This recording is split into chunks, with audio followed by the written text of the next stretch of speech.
قرآن مجید میں دو قسم کی آیات ہیں. ایک محکم آیات ہے. خود سورہ آل عمران میں اللہ فرماتے ہیں کچھ محکم آیات ہیں، کچھ متشابہات ہیں، یعنی کچھ کا معنی واضح ہے. قل هو اللہ احد، کہو کہ اللہ، اس کا معنی واضح ہے نا، یہ محکم ہے. کچھ متشابہات ہے جیسے ید اللہ، اللہ کے ہاتھ، یہ اللہ کے تو ہاتھ ہی نہیں، یہ متشابہ ہے. اللہ فرماتے ہیں کچھ آیتیں محکم ہیں، کچھ متشابہ. وہ جن کے دلوں میں کجی ہے نا، جن کے دل ٹیڑے ہیں، وہ متشابہ کے پیچھے پڑتے ہیں. متشابہ کے، یہ جو آپ کو ملنگ ملیں گے نا، ملنگ، وہ آپ سے پوچھیں گے اے اصلی نماز کیڑی ہوندی ہے؟ سبحان اللہ. انہوں نے آکو وہی جڑی 5 ویلے پڑھی دی ہے، وہ پتہ نہیں انہوں اصلی کیڑی لئی پھر دینے. یہ متشابہ باتوں کے پیچھے. اچھا، نبی پاک علیہ السلام معراج پہ گئے، سرکار نے واپس آ کے فرمایا چغلی کرنے والے کو یہ سزا ملے گی، معاذ اللہ زنا کرنے والے کو یہ سزا ملے گی، جو خطیب لوگوں کو تقریر سنائے خود عمل نہ کرے اسے یہ سزا ملے گی. ان باتوں پر وہ توجہ نہیں کرتے کہ سرکار نے یہ بیان کیا. فرمایا میں دیکھ کے آیا ہوں سود کھانے والے کو یہ سزا ملے، اس پر توجہ نہیں. وہ پوچھتے کیا ہیں؟ کہتے ہیں یہ بتائیں براق جس پہ حضور بیٹھ کے گئے تھے اس کا رنگ کیسا تھا؟ میں آپ کو راز کی بات بتاؤں، معراج میں کیا کیا باتیں ہوئی تھیں. او بھائی تو رہنے دے، تیرے پاس جو محکم باتیں ہیں تو ان پہ عمل کر. شریعت میں کچھ چیزیں واضح، مثلا ایک مسئلہ ہے، مسئلہ تقدیر. تقدیر پر ایمان لانا ضروری ہے، پر اس کی تشریحات میں نہیں جانا چاہیے. یہ تقدیر کا یہ مسئلہ کیسے ہے، یہ مسئلہ کیسے ہے، اس میں جانے سے نبی پاک نے منع کیا.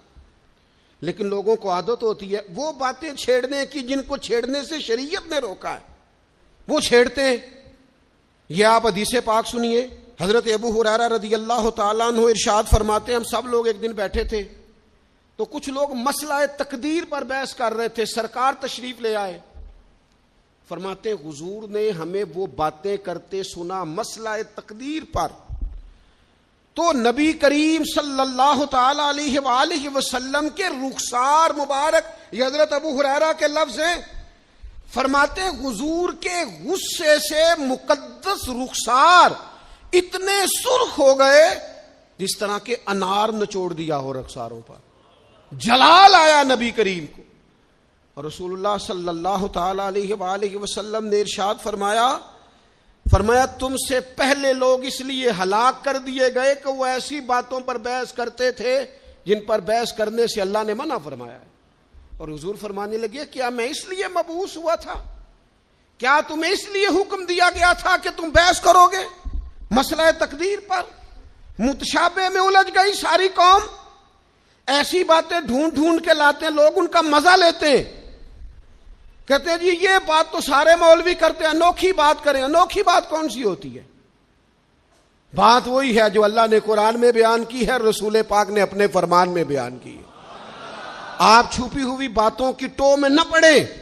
جن باتوں سے منع کیا ہے 2 دفعہ قسم اٹھائی ہے نبی پاک نے، 2 دفعہ رسول اللہ صلی اللہ تعالی علیہ وسلم نے قسم اٹھا کے فرمایا میں تمہیں قسم دے کے کہتا ہوں مسئلہ تقدیر میں بحث نہ کرنا.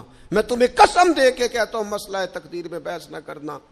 او خدا کے بندو، جن باتوں سے ہمارے نبی پاک نے ہمیں قسمیں دے دے کے روکا ہے ان باتوں میں الجھتے ہو. معرفت دی گل، معرفت کی ہوندی ہے؟ معرفت وہ ہے جو تمہیں قوال بتائیں گے، گویے بتائیں گے تمہیں معرفت. ہمارا قوال جی رات کو جی وہ توحید بیان کرتا ہے، وہ کفر بکتا ہے ظالم، اور تم کفر سنتے ہو. توحید وہ ہے جو میرے اللہ نے قرآن میں بیان فرمائی ہے. قل هو اللہ احد اللہ الصمد لم یلد ولم یولد ولم یکن لہ کفوا احد.